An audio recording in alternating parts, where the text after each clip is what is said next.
Hey Skywatchers, this week we talk with William Lyne. He's the author of several books, including the recent Pentagon Aliens. This is one of the first books to cite Nikola Tesla's research and science used in the technology that powers flying saucers and other anti-gravity type crafts often seen in the sky. So, as Skywatchers point their cameras upward to document the illegal aerosol operations, they're also documenting strange craft, such as triangles, spheres, and disks. Our guest says there are no aliens. Nearly all of the UFO craft witnessed each year are made by ours, he says, in the ours or theirs question. For many reasons these days, black-budget technology is hovering over the homes of millions. So consistently, some Skywatchers can set their watch to the sightings and start taping. Lyne says the public has been intentionally misled and dumbed down since the early 1900s so that they associate aliens instead of human beings with exotic flying craft. Fine, with aliens such as greys and reptilians out of the equation, maybe it'll be easier to learn how to make one or increase the chances to fly in one without a full cavity search. We hear fantastic accounts as Lyne describes his close-range sighting of a flying saucer in the Southwest. Again, we don't want to detract from the ongoing spraying by military cargo tankers across the planet. Our past guests, such as Boyd Bushman and Scott Stevens, have reminded Skywatchers and activists that superpower military technology is 100 years ahead of what we all know of in the public sector.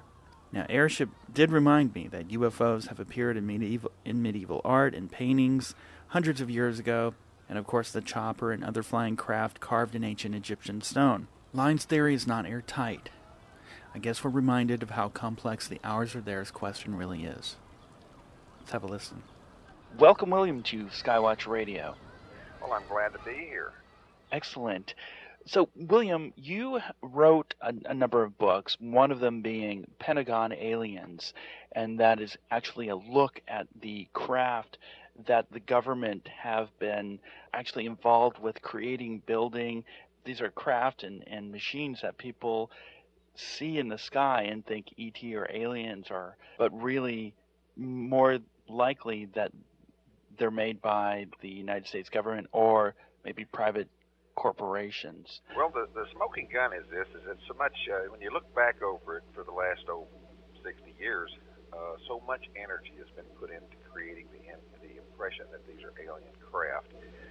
And if that was something the government was being truthful about, then they wouldn't be saying that. That would be hidden. There are all these secrets the government has. It's strange. The secret that these are alien craft is not a secret. It's just, you know. So you see what I'm saying? What they don't want you to know is not going to be said because they control the media. I think that's become rather apparent in a few years how much control over the media the government really has. Yes, they have been brainwashing the public ever since the end of World War II about these ships being from outer space. And the government has definitely been behind it. The first press release that was issued after the Roswell Incident, for instance, was issued by the government, and it claimed that there was an alien UFO which had crashed and they had alien bodies. So that was the government that initiated that first bit of false information. And then they turned the other way and started denying it after they had issued this information. So, you know, I think it's been apparent to me all along. I never considered these ships to be anything but man-made ships from the very beginning when I first heard about them. But you figure 62 years how much further ahead of the public the government is, because the government and the corporations that build these ships, because they've been dumbing the public down all that time. Let's go back a little bit and talk about how you got involved with this. You were witness to a flying saucer at close range with 7 other people back in 1953. Yeah. Can you tell us a little bit in the Skywatchers about this sighting and how that influenced you to get into this subject? Well, actually, I had started looking for these craft since 1946 when I first heard about them from oil field pumpers. They were traveling in southern New Mexico a lot to service oil field pumps. and they spotted them a lot, and they were referred to as flying discs at that time. So I was looking for these things. I was an aircraft nut since the time I was 3 or 4 years old. So, you know, I was really intrigued by these flying discs, and I wanted to know about them. The first big sighting that occurred in my family, which I wasn't party to, was on the first day of the Korean War, June 1st, 1950. One appeared across the street from our house, but I was in the Davis Mountains. I didn't get to see it. It was there for 15 minutes. The next day, there were two there, and they were there for 30 minutes. My friend Ken took photographs of this, and he was paid $250 for the negatives and the photos and signed a non-disclosure agreement. He now claims that he doesn't remember it, but of course he did work for the CIA quite a few years. And so, you know, I asked him, did they wipe your mind? And he said they might have. Anyway, that's beside the point. It was that was 1950. It was 3 years before I got to see one. Tell us a little bit about that. I mean, you were standing there with 7 other people. How close was this? It was within 300 feet, and which is nothing. That's the end of the block. What was the shape of it and the exterior? Like, could you see all of that? Well, the shape of the ship was like two walks stuck together, two hemispheres, not quite, or semispheres, a better description. They were about a quarter of a sphere, each quarter stuck together to form like clamshell fashion to form the ship. And oddly enough, there were striations, little grooves in the surface, similar to what a walk has. I figure those grooves were an attempt at stealth technology back in 1953. But the ship, when I first spotted it, was precessing at a large angle, maybe 45-degree angle precession. And I was turning an ice cream freezer at the time. My sister was sitting on a towel on top of the freezer to hold it down. And I just happened to be staring up into the sky, and there this thing was. And I screamed, "Look at that," you know. And so the other people looked at it, except the woman on my left was Mrs. Humphreys, who was a tenant of ours and we had some apartments, and she was a tenant, and she was also the chief of aerial gunnery instruction at Sarasota Sarasota, Florida, for the U.S. Army Air Corps during World War II. So she didn't look at the ship but once. She just glanced at it, and then she watched me while I watched the ship, and I kept pointing at the ship and trying to get her to look at it, but she was just interested in watching my reactions. And I figure she was probably one of the first people to see the film that was shot of the Foo Fighters over Germany. Since she had to instruct the gunners on how to shoot these things, she would be one of the first people that would see those films. Right. I later saw the actual film when I was in the Air Force, and it just happened to be the same intelligence organization that took those films in World War II. That's the one that I was a member of in Ohio. So, what a coincidence. That ship was precessing very large angle in about 2 precessions per second. And then it suddenly took off and began to move faster. The precession diminished in angle but increased in frequency until it was just a high-frequency wobble. Then it did 2 90-degree turns straight down. It turned 90 degrees straight down, 90 degrees level again, dropped down about 100 feet to very close to the Earth, and then shot to the point of infinity in 3 seconds as I counted off 1001, 1002, 1003, and it was gone. So that ship would have had to have been doing about 25,000 miles per hour, and it was on a due east course towards Fort Bliss, which is where Von Braun was brought after the war. Did this craft have any markings on it? No, there was no markings that I could see. There was no windows. Of course, it was so close to us, I couldn't see on top very well. There could have been something up on top, but I don't think so. Because of the wild precession, I should have seen that if it was on top, and I didn't see anything. I finally concluded that they probably had image inverters on it, which would be small openings in the surface to view what was outside. But with the rapid precession, I would imagine that they would have a difficult time seeing anything, until it picked up speed. I think that it's probably having a malfunction at the time that I first spotted it. And the corona was just beautiful. It was putting off a what we call metallic color, rainbow-colored electrical discharge on the top. The bottom had a infrared glow. And I could only see that when the ship was precessing away from the sun. Then I could see the bottom glow. But otherwise, when the light's hitting it, it wasn't visible. So it was basically causing the air to glow. But it wasn't putting off the negative corona that was coming off the top. It was, when the ship moved, it left a trail of ions which scintillated, sparkled, and finally faded out. It was quite a beautiful phenomenon. It's easy to understand why people would describe these as being alien craft because it's so fantastic. However, it's just Tesla pyrotechnics, basically. Nikola Tesla invented these ships and sold them to Germany after the U.S. government turned down his offer to sell it to them first, and they weren't interested, so he sold it to the German Minister High Marine, and they developed this thing during the war. Now, one of the things that's interesting is, in regard to this, is the first flying saucer project, I figure, in America was actually conducted by the Germans at Los Alamos in the 1930s. And it was run by Wernher von Braun, who was here in the United States before World War II for 2 years. And some people have doubted that, but we have acquired photographs showing him in New Mexico. And we also have evidence that Nikola Tesla was here in New Mexico, too. So, in New Mexico. And von Braun was a replacement for Willy Ley, who was the original invitee of the American Rocket Society.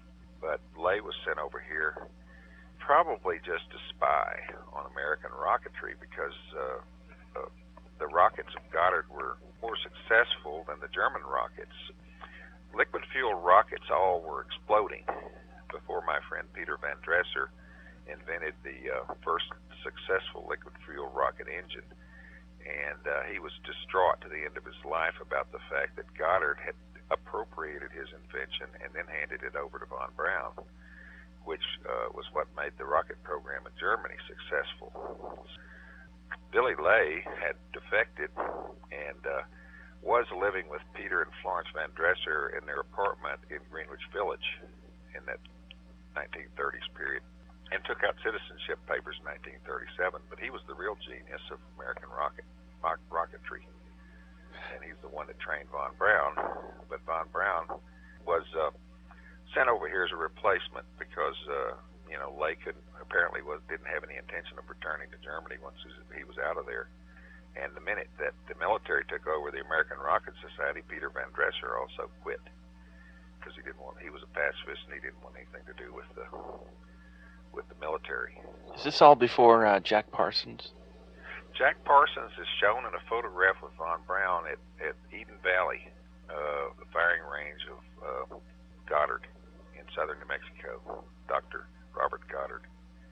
And you can see von Braun laying on the ground. He's probably only about 21 years old or something like that.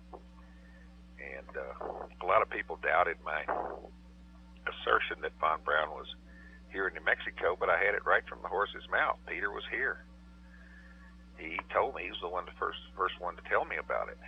And I talked to a number of other scientists at Los Alamos, and they all knew about it. So what does this mean? I mean, for skywatchers out there who are photographing and seeing specifically these white and red and sometimes black, even metallic-looking spheres, and they are spheres in shape, flying around. What do you know what those are? The spheres are kind of a puzzle. We saw one in 2004. I have a friend in Italy, and he was here for a visit. And he and his wife and my son and I were having supper on a patio at a restaurant in Santa Fe after dark. It was around 9 o'clock, and one of these red spheres comes down, straight down, and goes down into northwest quarter of Santa Fe. And so we jumped in the car and went looking for it, and all we found was a roadblock. Very quickly they set up a roadblock over there because this thing apparently crashed in somebody's yard, but they evacuated the neighborhood under the false pretense that there was a meth lab over there in a car, of all things, because nobody found there was no meth lab. They said there was cars carrying the ingredients for a meth lab. Well, there was no car on that street when we went over there. The street was completely clean of cars, so where's your car with a meth lab in it? And then about a half hour later, a hazmat team showed up, probably from Los Alamos, and they were putting on their suits. And then there was another vehicle over about a block away, blocking the road, just trying to make it look like he was having car trouble, but he had a big Chevy Suburban basically blocking the street, keep people out of there without raising too much suspicion. And then a flare was fired to notify the hazmat team of where the ship went down. And we didn't see it on the ground. We didn't see them remove it. I don't know how they removed it, but they created this phony cover story the next day about a meth lab thing. That thing, they could be robot ships. Some of the ships are robot ships. A lot of them are. They use robot ships, and they equip them with GPS and artificial intelligence, so they can behave as if they're carrying intelligent life. They're programmed that way, but they can pre-program these things and send them out to gather data. Corporations actually use these things now. Oh, I see. Now these, I mean, you hear about in the mass media the drones and which look like these weird-looking plane type that fly around. They're pretty big. Some of them, they look so primitive compared to these spheres, and some of them are glowing internally like there's a plasma field around them. Is that also happening? They probably have many permutations of this technology for different purposes. I've seen some weird craft fly over me here where I live. I'm south of Santa Fe, so most of the ships that appear in this area are from Albuquerque. As you go up towards Santa Fe to the Sangre de Cristo, you got a lot of the mountains up there. The ships that appear there are out of Los Alamos, and I've seen them go back to Los Alamos. But occasionally there's a ship over here that goes back to Los Alamos. I've seen these things fly over that were just more or less like some sort of, they appeared to be some kind of frameworks, but they had periodically flashing lights, and I think those are related to the method of keeping these things aloft. Some of these lights are very bright, like high-powered electric discharges. That's how these ships operate, actually, is they use Tesla called it veritable ropes of air. It basically uses a beam to, let's say to hold the ship up, he shoots a beam, so there's a beam going straight up above the ship. And then electric discharges are shot up that beam. They're negative electrostatic discharges from Tesla's special single-terminal coil. And those are what create a momentum upward of the ship to suspend it. And then other beams are shot out to take the ship sideways. Now, those beams cannot be observed except by infrared scope. You can see them with an infrared scope, but ordinarily they're not visible with the naked eye.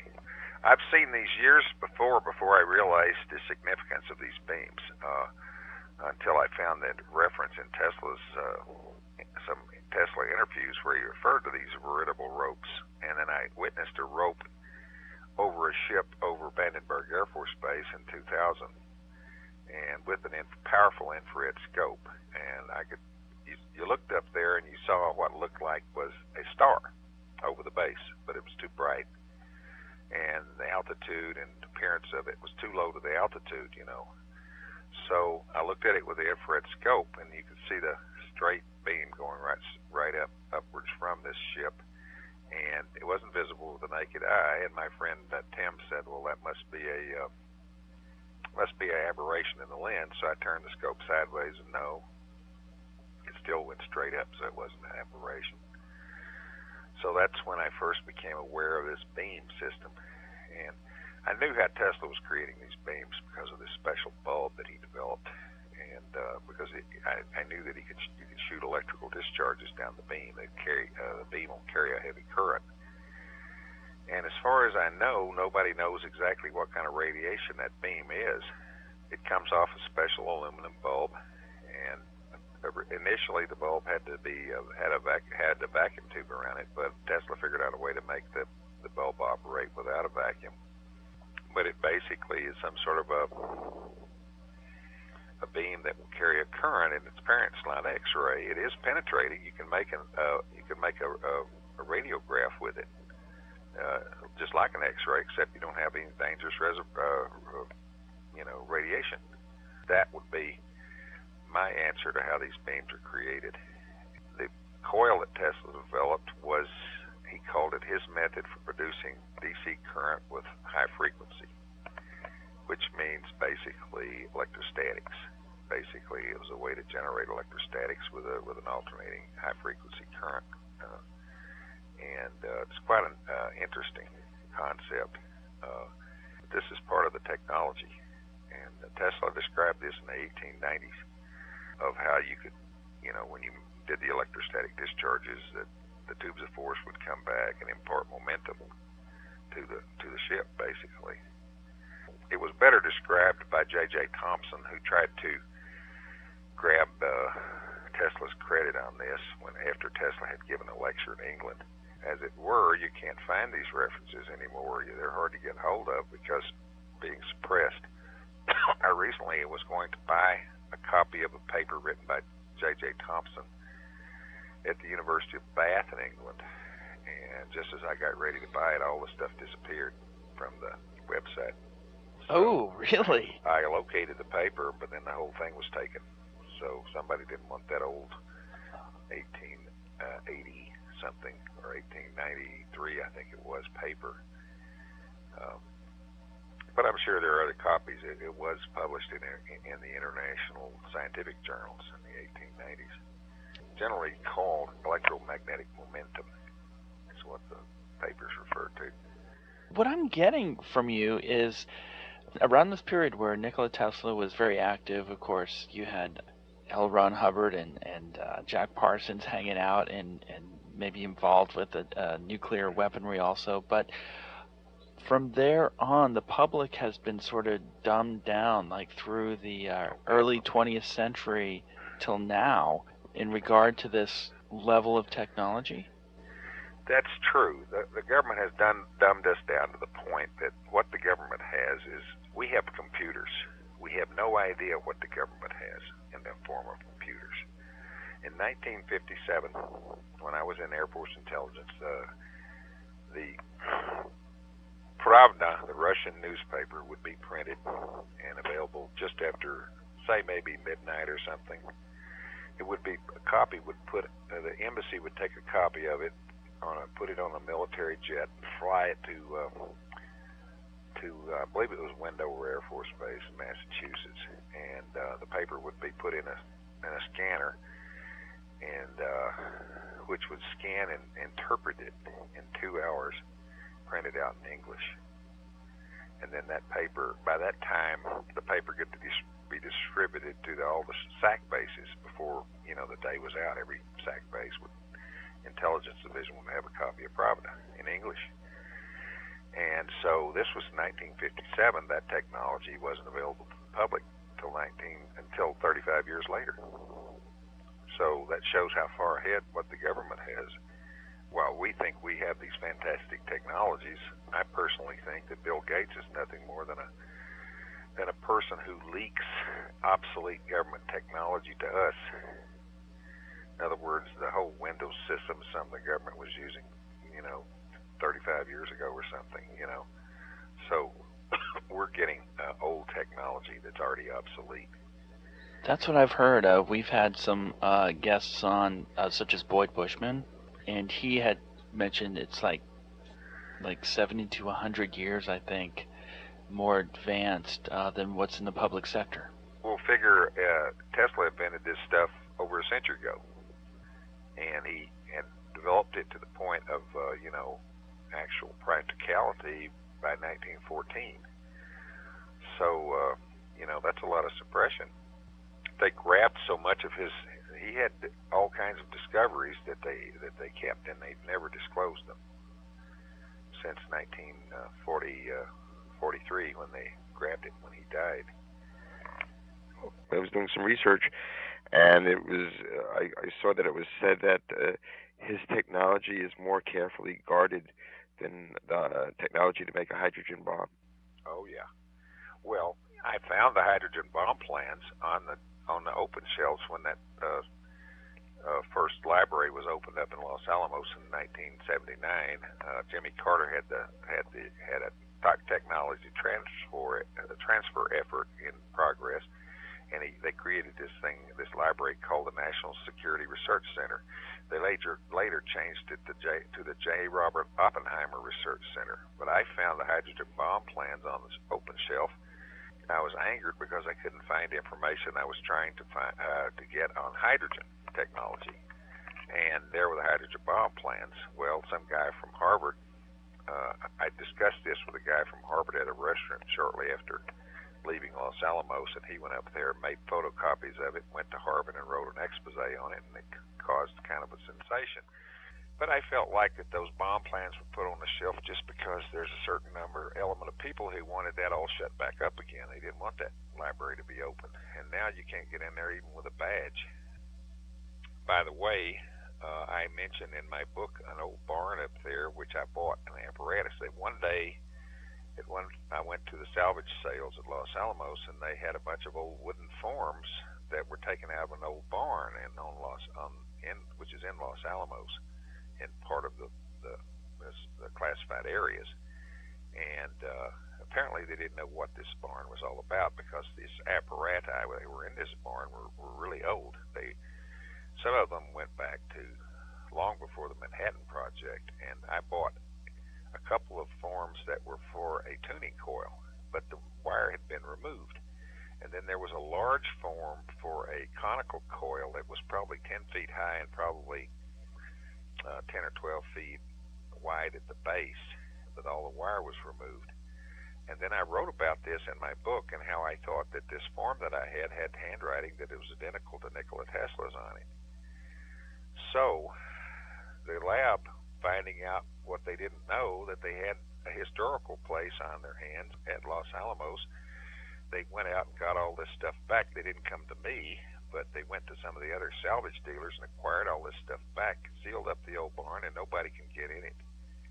And it is surrounded by radioactive neptunium, which is probably just put there to keep everybody away from it. So, in other words, the lab wasn't even aware they had this old barn there, or what it was used for. And it was where the P2 project was carried out by von Braun. What is the P2 for Skywatchers who... That was the first flying saucer project. It was based on Tesla's technology, and it was done at Los Alamos in 1936 to 38 under the supervision of Wernher von Braun. At the same time, he was working in southern New Mexico with Goddard in rocketry. But I had asked my friend Peter if von Braun was working at Los Alamos, and he said yes. This was before the war. And furthermore, the old man that I talked to, who had worked as a laborer in that German project, referred to Dr. von Braun, and he couldn't figure out why he wasn't hired later at the Manhattan Project, after he'd worked in this first project as a laborer, and couldn't understand why he didn't get hired. He didn't know the difference between one project and the other. He just kind of thought they were one project. Right. But according to the propaganda out of Los Alamos, there was nothing there but a boys' ranch before the war, which incidentally J. Robert Oppenheimer went to. So there was an interesting thing, a bunch of Nazi scientists up there in Los Alamos before the war.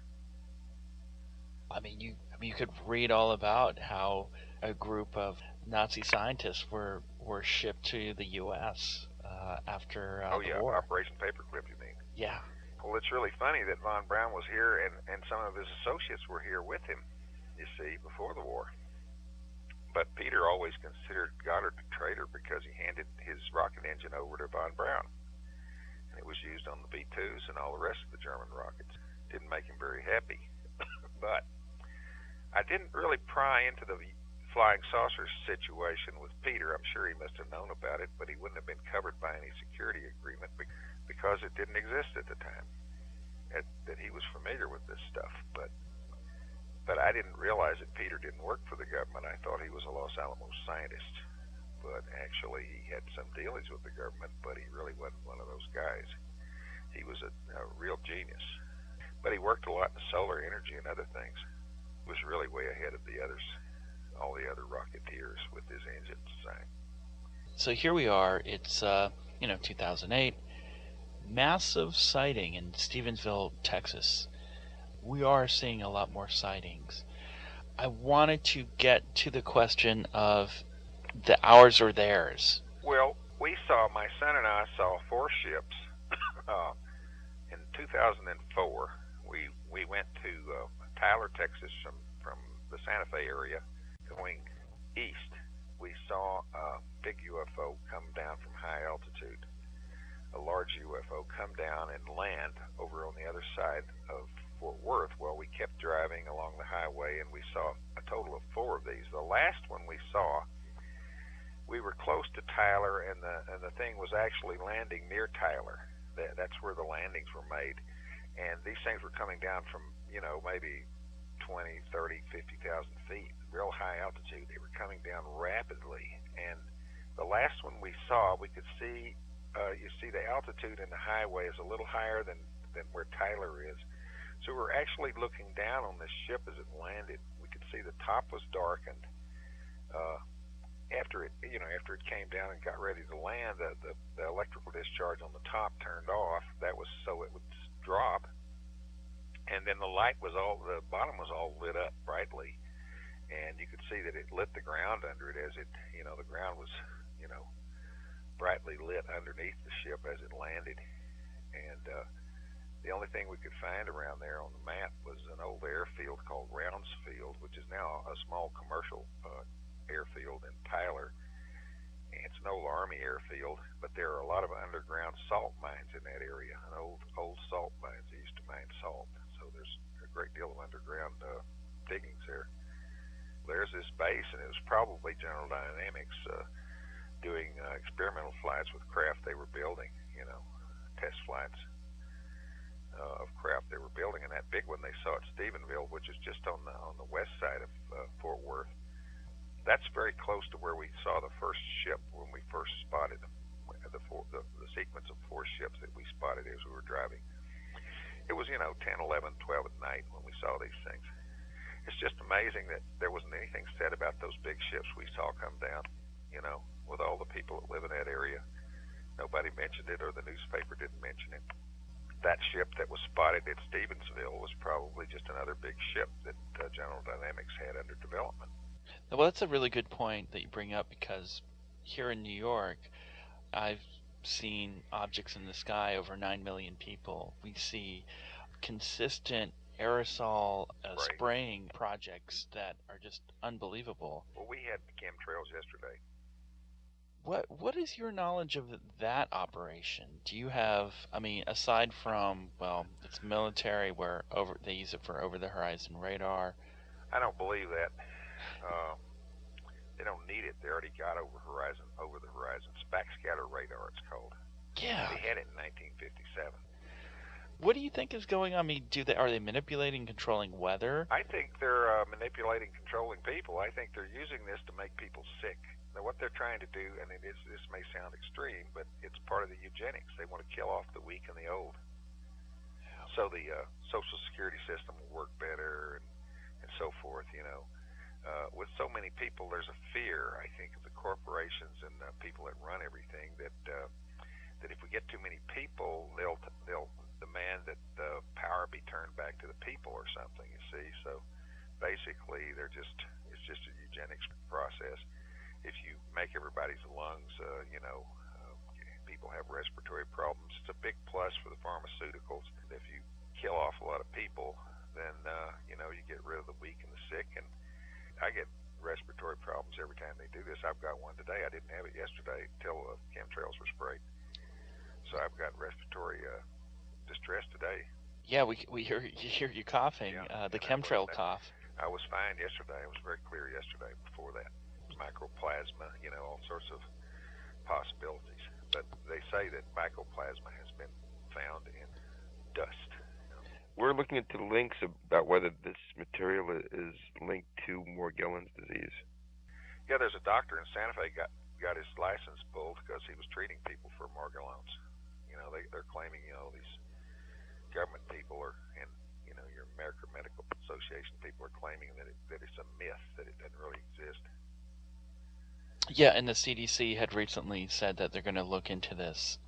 I don't know how far they're going to look into something like that, but it's really disturbing. I feel so bad for the people who have those bugs crawling under their skin. It's just, it's such a hellish torture to be afflicted with.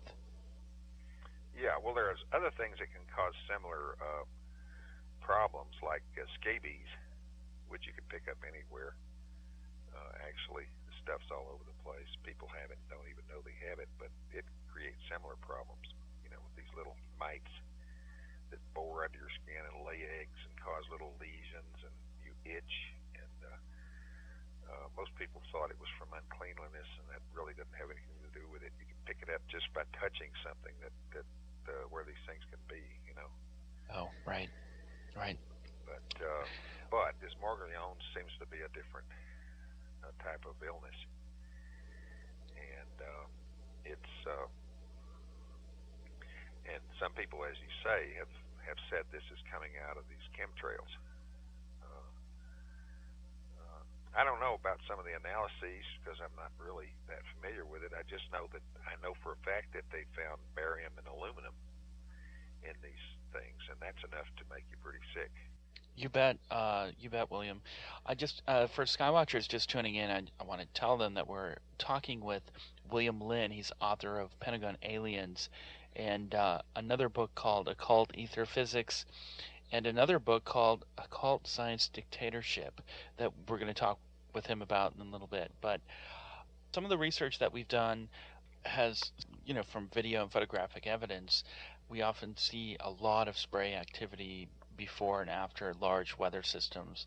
So we've interviewed Jerry Smith, who's author of Weather Warfare and HARP, The Ultimate Weapon of the Conspiracy, I think is the title. But he really goes into some detail about how HARP is used and in conjunction with the aerosol operation to modify and control weather.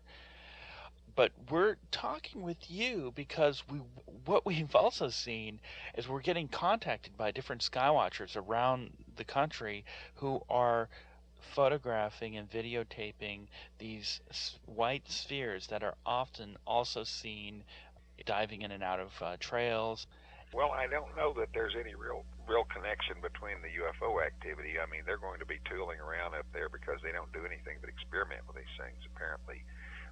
In order to keep it secret, they have to continue to come up with new secret technologies to test on these ships. I mean, that's just one theory that I have, is that they continually come up with new technologies, and that way keeps it under the secrecy umbrella. But I don't believe that anybody in the normal military has any access to this technology. It's a very high level. It's almost like a whole organization above all the military. They have little robot ships that are used by corporations. They're used actually to find minerals, and these are called autonomous remote vehicles, ARVs. Not alien reproduction vehicles, as some idiots have thought. They're actually autonomous remote vehicles, ARV, and they are small ships that are robot. They're pre-programmed and sent out to gather data. They use global positioning system, and they have gamma lasers to penetrate the earth or the ocean and find minerals underneath. And this is really just an extension of an old technology that was developed in the 1940s to find minerals by using a gamma emitter, but they couldn't read the logs at the time. And in 1961, when I was working for Union Oil Company of California, one of the engineers I knew there figured out how to read the logs and find the minerals. They had the reflections, they had the logs, but they didn't know what the wave signs were for certain minerals. So now now they have a more penetrating type of device, a gamma laser. So these things go out, they fly in a grid and bring the data back. It's got all the coordinates on it, and they're totally autonomous. They pre-program them. What do these craft look like? They're little flying saucers.